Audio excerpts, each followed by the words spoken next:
Good afternoon. I hope everybody's doing well today. I wanted to share with you something that I learned today, but first, prayers. Please continue praying for the city of Kenosha, for the family of Jacob Blake, for the Kenosha Police Department, for the city and those who live there. Please keep them in prayer today. So what I wanted to share with you was something unrelated, but something that I learned today.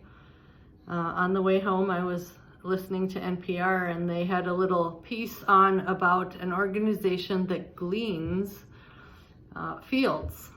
Apparently, a lot of food is left in fields because it doesn't look good enough to put in the store, or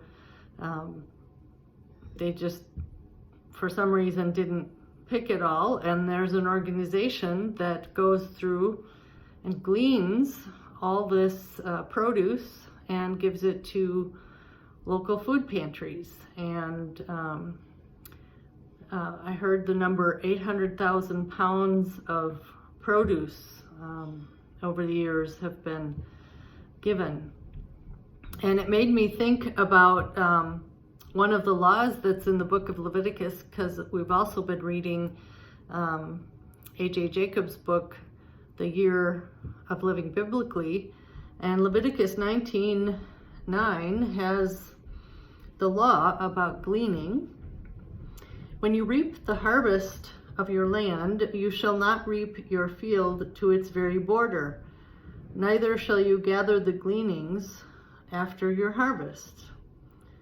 You shall not strip your vineyard bare, neither shall you gather the fallen grapes of your vineyard. You shall leave them for the poor and for the sojourner. I am the Lord your God.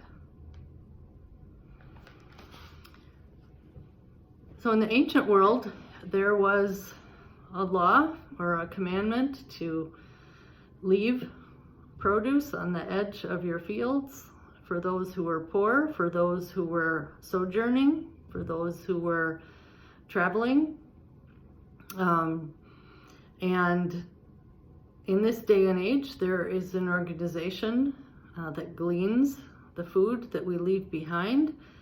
However, it's not necessarily left in order to feed the poor or to take care of the sojourner. It's left because it doesn't look right, or because it's not acceptable for the marketplace. And I find that to be rather abhorrent, actually. And I'm thankful there's an organization that gleans that food and takes it to food pantries. You know, hunger around the world is not a matter of there not being enough.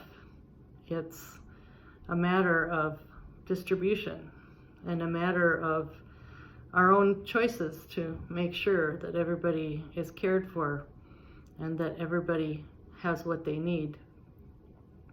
So I would encourage you, especially now during this time of COVID and during this time of people losing their jobs, to give an extra donation to your local food pantry, maybe volunteer for a couple hours a week, help out those who are in need.